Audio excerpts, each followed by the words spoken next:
જય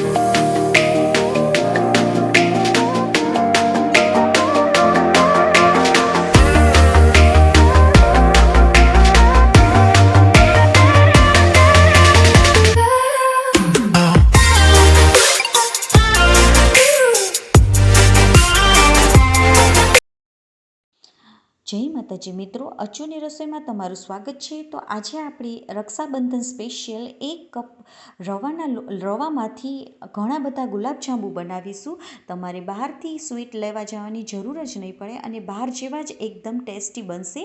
અને જો તમને આ મારી રેસીપી ગમે તો લાઈક કરજો, મારી ચેનલમાં નવા હોય તો સબસ્ક્રાઈબ કરજો અને બાજુમાં રહેલ બેલ આઇકનને દબાવવાનું ના ભૂલશો.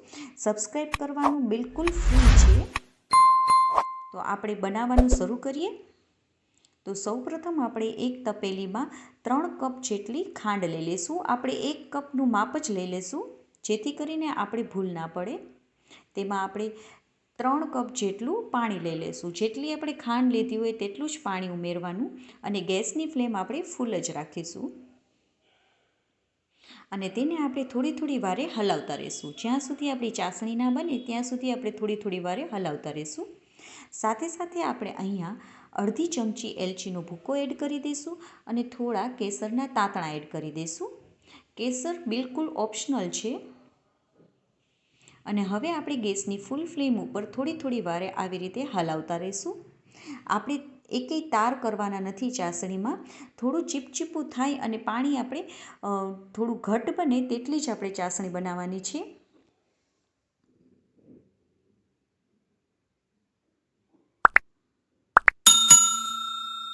તો આવી રીતે આપણે થોડી વારે હલાવતા રહેવાનું.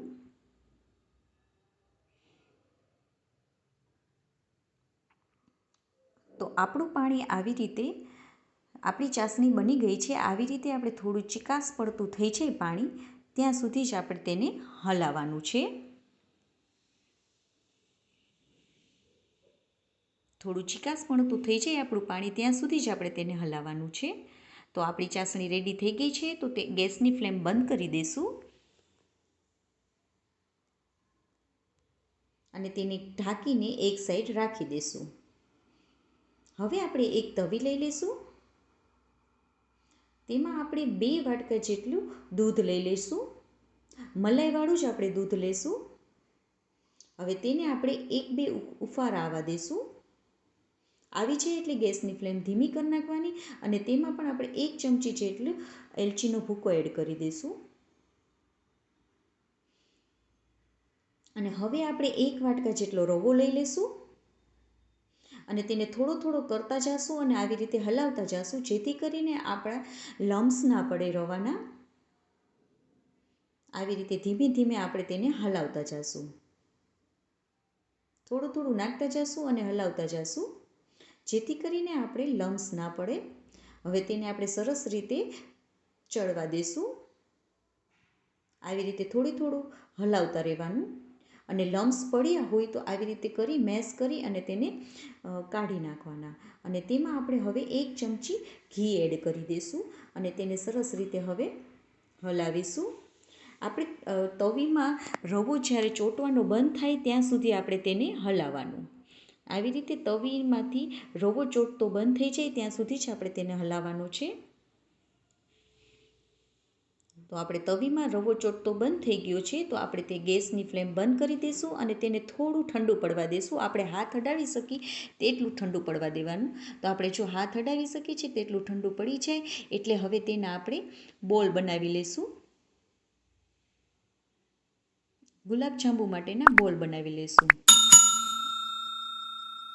તમે મારી આ રીતથી બનાવશો તો તમારે આ ગુલાબજાંબુના બોલમાં એક પણ તળ પણ નહીં પડે,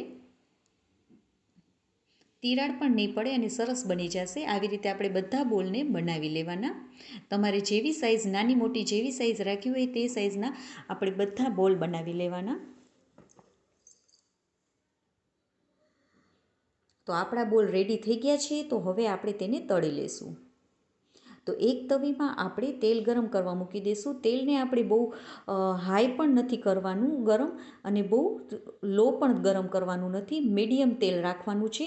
અને તેમાં આપણે પહેલાં એક ગુલાબજાંબુના બોલને નાખીને જોઈ લઈશું કે આપણો બોલ છૂટો પડતો નથી ને, માટે એક જ બોલ પહેલાં નાખવાનું. અને તેને પણ આપણે જ્યારે નાખીએ ત્યારે તરત જ આપણે ચમચો ફેરવવાનો નહીં, થોડો ચડી જાય, થોડો તળાઈ જાય પછી જ આપણે તેમાં ચમચો ફેરવવાનો. અને ગોલ્ડન બ્રાઉન થાય ત્યાં સુધી આપણે તેને તળવા દેશું. આવી રીતે આપણે ગોલ્ડન બ્રાઉન થાય ત્યાં સુધી આપણે તેને ધીમી આંચ ઉપર જ તળવા દેશું. ગેસની ફ્લેમ એકદમ ધીમી જ રાખવાની અને સીધી આપણે તેમાં ચાસણીમાં જ નાખી દેશું. હવે આવી રીતે આપણે બધાને આપણે તળીશું. થોડીવાર માટે આપણે ચમચોને અડાડવાનો નથી, થોડા ચડી જાય, થોડા તળાઈ જાય પછી જ આપણે તેને ફેરવશું, જેથી કરીને આપણા ગુલાબજાંબુ છૂટા ના પડી જાય. અને ગેસની ફ્લેમ ધીમી જ રાખવાની આપણે જ્યારે તળીએ ત્યારે, જેથી કરીને તે અંદરથી પણ સરસ રીતે તળાઈ જાય. થોડી વાર થઈ જાય પછી જ તેને આવી રીતે ઉલટા સુલટા ચમચા ફેરવીને કરવાના અને ગોલ્ડન બ્રાઉન થાય ત્યાં સુધી તેને હવે તળાવા દેવાના.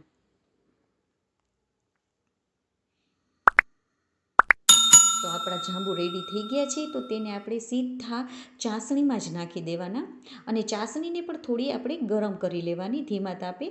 જે આપણા રવાના ગુલાબજાંબુ હોવાથી તેને થોડી ચાસણીને પણ આપણે થોડી નવસેકી ગરમ કરી લેવાની ફરીથી.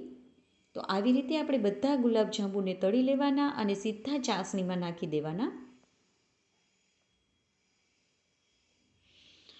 તો આપણા 1 કપ રવામાંથી ઘણા બધા ગુલાબજાંબુ રેડી થઈ ગયા છે, જે તમે જોઈ શકો છો.